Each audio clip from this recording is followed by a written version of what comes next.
Daily current news में अभी की खबर है, रूस में आपातकाल घोषित।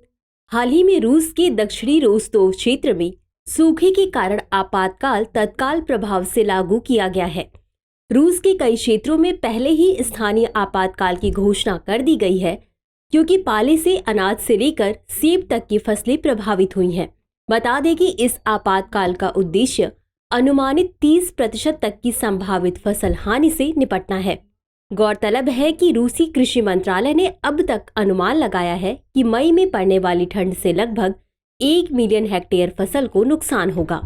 यह 2024 की फसल के लिए कुल बोए गए क्षेत्र का 1.2% है, जबकि 7 लाख हेक्टेयर को नुकसान हुआ है। रूस के कृषि मंत्रालय ने 2024 के लिए 132 मिलियन टन अनाज उत्पादन का पूर्वानुमान लगाया है, लेकिन सूखे के कारण इसमें कमी आ सकती है।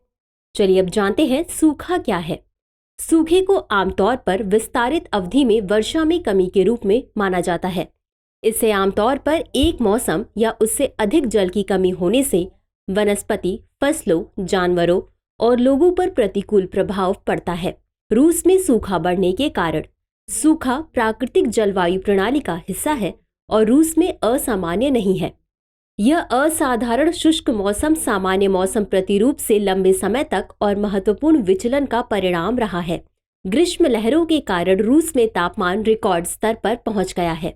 यहां असामान्य रूप से उच्च तापमान के कारण सतही जल और मिट्टी की नमी का वाष्पीकरण बढ़ गया है।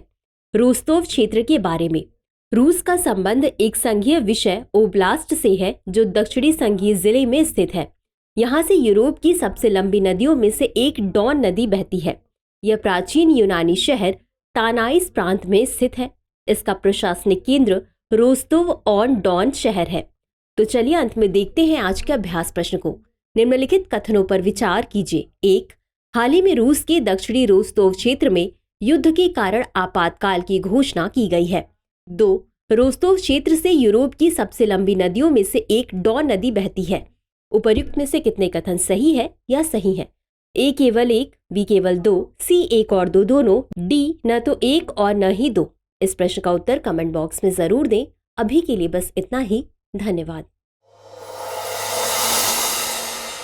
डियर व्यूअर्स, अपने एग्जाम की तैयारी को और बेहतर करने के लिए हमारे चैनल को लाइक, शेयर और सब्सक्राइब करना न भूलें।